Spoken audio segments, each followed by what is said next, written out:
Ketika manusia memilih kafir, itu haknya.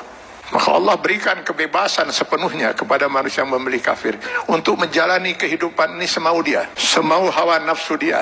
Allah berikan kebebasan sepenuhnya. Silakan baca di dalam Al-Quran atau di dalam hadis Rasulullah SAW. Tidak akan pernah kita temukan satu ayat, satu hadis di mana Allah mengatur kehidupan orang kafir. Orang kafir diberi kebebasan sepenuhnya, mau berbuat apapun di dunia ini. Tinggal dia harus menanggung resiko pilihannya itu di akhirat nanti. Tapi kepada mereka yang memilih beriman, hilang sudah kebebasan ini sepenuhnya. Karena seorang mukmin dia dituntut untuk Islam. Akar katanya adalah aslama, berserah diri.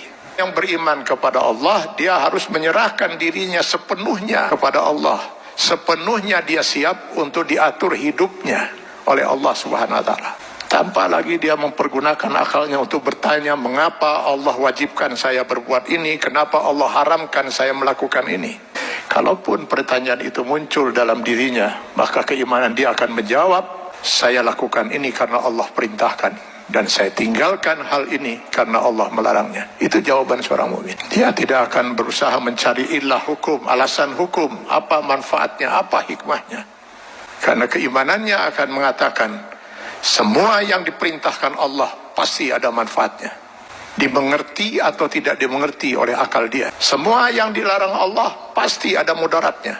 14 abad umat Islam tidak pernah mengerti bahwa dalam daging babi itu terdapat cacing pita. Cacing pita baru ditemukan di akhir abad 18 Masehi. Apakah umat Islam selama 14 abad itu makan daging babi? Tidak. Setiap yang dilarang oleh Allah pasti ditinggalkan oleh seorang mukmin. Maka seorang mukmin harusnya siap untuk mengislamkan dirinya secara penuh, secara utuh, secara kafah. Maka kepada orang yang memilih beriman itu Allah menyeru, ya ayyuhallazina amanu dukhulu fis silmi kafah. Kalau memang kalian memilih beriman, masuklah ke dalam Islam itu secara kafah, secara utuh. Mengislamkan diri kita setiap detik, baik dalam hubungan hablum minallah maupun hablum minan nas. Itulah sebabnya Allah menurunkan 6.666 ayat Al-Quran, yang sebagian dari ayat Al-Quran ini dijelaskan oleh kurang lebih 5.000 hadis Rasulullah SAW. Kenapa harus Allah turunkan ribuan ayat Al-Quran dan ribuan hadis ini? Karena yang mau diatur hidup seorang mukmin itu bukan hanya sekedar sholat, saum, zakat, haji saja. Seluruh kehidupan dia per detik, Pak.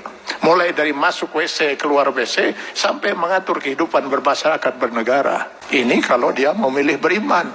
Kalau tidak mau diatur hidupnya, jangan milih beriman, milih kafir. Pada orang-orang yang berfaham sekularisme, liberalisme, yang ingin memisahkan agama dari kehidupan, saya sering mengatakan, kenapa repot-repot harus menolak sebagian aturan Allah? Pilih kafir, Anda bebas sebebas-bebasnya.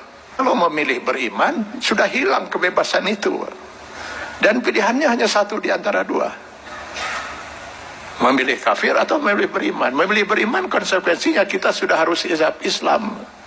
Mengislamkan diri kita, menyerahkan sepenuhnya diri kita untuk diatur hidup kita oleh Allah Subhanahu wa taala. Karena itu setiap orang mukmin sadar betul bahwa selamat tidaknya dia termasuk orang yang ditangisi oleh tidak oleh Rasulullah SAW.